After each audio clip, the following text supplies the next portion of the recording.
ça là, c'est quoi ça?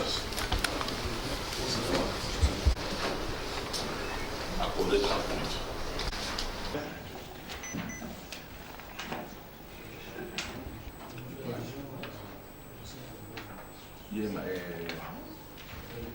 Monsieur Simon, il faut nous faire vite, et Yema et Louf. Oui. Nous, on doit laisser les symboles. Oui. Et vous arrangez ligne. Vous allez voir. Nous sommes les troisième péage. Le Congo central se souviendra toujours du feu Jacques Mbadou Setoudi Mavungu, gouverneur décédé en fonction le 19 juillet 2018. Madame, Monsieur, eh bien, on en parle avec le directeur de la cellule de passation de marché, Monsieur Eric Lubamba, qui nous disons bienvenue dans le magazine Par l'actu. Bonjour Madame. Bien, directeur, il faut dire que ça fait pratiquement 6 ans depuis que le Congo central a perdu son gouverneur en la personne de Jacques Mbadou Setoudi Mavungu. Et nous venons aujourd'hui nous entretenir avec vous en tant que vous êtes parmi en fait les derniers collaborateurs de cet illustre disparu. Qu'est-ce qu'il a représenté pour vous et qu'est-ce que vous inspire de sa personne? Merci beaucoup, madame. Vous savez que quand nous approchons de cette date, parce qu'effectivement, le gouverneur Mbadou est décédé le 19 juillet 2018, c'est toujours avec émotion que nous partageons. Bon, il représente beaucoup pour nous parce que vous devez savoir que, en tant que directeur en passation de marché, nous sommes arrivés sous la bénédiction du gouverneur Mbadou en province. Et il nous a beaucoup marqué par sa façon de travailler. Mais j'aimerais quand même, pour la petite histoire, confirmer que nous sommes parmi les derniers collaborateurs parce qu'effectivement, nous nous sommes retrouvés le 17 juillet 2018 à Boma et nous avions une réunion avec la Banque mondiale. Et je me rappelle ce jour-là, il y a 2 grandes personnalités que nous avons pu rencontrer. D'abord, l'évêque de Boma, l'évêque Émeric Mbouka. Et c'est ce jour-là qu'il avait donné instruction qu'on puisse inaugurer la crypte de Boma. Le jour que vous passerez à Boma, vous verrez que Mbadou nous a légué un souvenir à Boma, dont aujourd'hui on parle du sanctuaire. Et nous avons eu aujourd'hui l'actuel DG de BSECO, M. Mabi. Nous étions ensemble d'ailleurs. Il serait mieux aussi qu'un jour vous pouvez aussi l'interviewer. Ça sera vraiment très captivant. Et donc, nous avons reçu un appel qu'il devait monter à Kin pour le congrès. Et c'est donc le 17, après ses retrouvailles, le 18, il est parti à Kin. Et le 19, il nous a quittés. Et donc, vous voyez, pour nous, c'était très difficile. Mais nous gardons de lui beaucoup de souvenirs. Un travailleur et c'est un monsieur qui aimait bien sa province. Alors, directeur Eric, qu'en est-il exactement en ce qui concerne son exhumation, puisque le mausolée étant déjà construit? Il y a des tractations autour de ça. Où en sommes-nous exactement?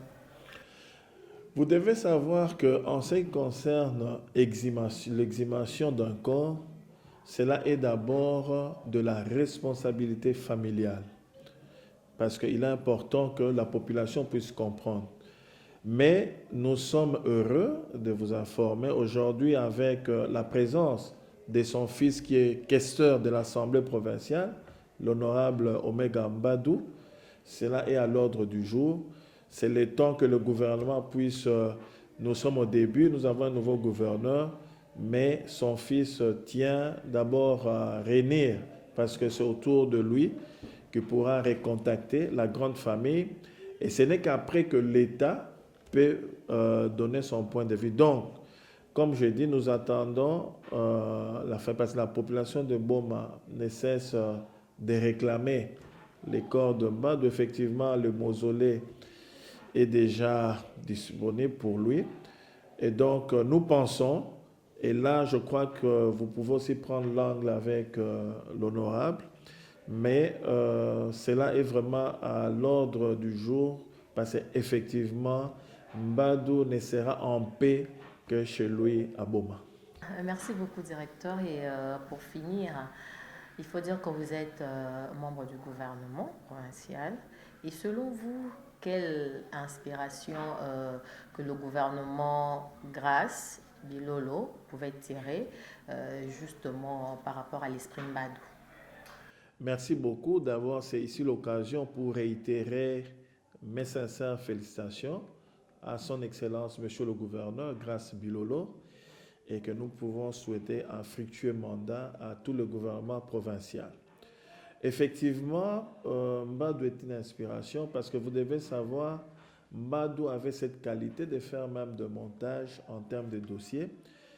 Et je crois, comme nous nous sommes là service, et c'est notre rôle de pouvoir continuer à accompagner le nouveau gouverneur de la manière dont nous avons travaillé avec Mbadou. Je crois que vous avez vu, il aimait beaucoup les infrastructures en ce qui concerne surtout les routes, construction. Donc je crois nous pouvons nous inspirer de la manière dont, je me rappelle à l'époque, il avait même créé ce qu'on appelle le comité urbain de développement, mais toujours en parfait accord avec l'OVD. Et ce sont des exemples qui peuvent inspirer le gouvernement pour que nous puissions avoir du concret dans tout ce qui sera résultat de notre nouveau gouvernement. Donc, nous nous inspirons toujours de lui. C'était un travailleur et, comme on dit dans le jargon, un bosseur. Et vraiment, c'est quelqu'un qui aimait bien, comme je dis, sa province. Merci beaucoup pour votre intervention. Nous sommes arrivés pratiquement à la fin de ce magazine Point d'actu. Sinon, si vous avez un tout dernier message pour ce jour. Bon, demain, comme je dis, le 19, c'est un jour de prière pour nous. Tout ce que nous nous demandons, c'est la cohésion provinciale. Cette cohésion, Mbadou voulait vraiment que le Né-Congo soit ensemble. Que ce soit le Né-Congo de Cataract, de Lukaya, pour lui, c'était d'abord le Né-Congo. Et je crois que c'est dans cette cohésion que nous pouvons construire et reconstruire notre province. Sinon, pour le reste, que le Seigneur nous aide. Bien, merci beaucoup, que le Seigneur nous aide. C'est donc sur cette note, Madame, Monsieur, que nous allons devoir boucler complètement ce magazine. Pour tous ceux qui nous ont pris en cours, eh bien, nous avons reçu pour vous le directeur de la cellule de passation de marché, en la personne bien évidemment de Monsieur Eric Lubamba. Avec lui, nous avions parlé justement du 19 juillet, une date qui restera toujours gravée dans la mémoire de la population en fait du Congo central. Nous vous disons un grand merci d'avoir été de notre, au plaisir de vous retrouver très prochainement. D'ici là, portez-vous bien. Allez, à très vite.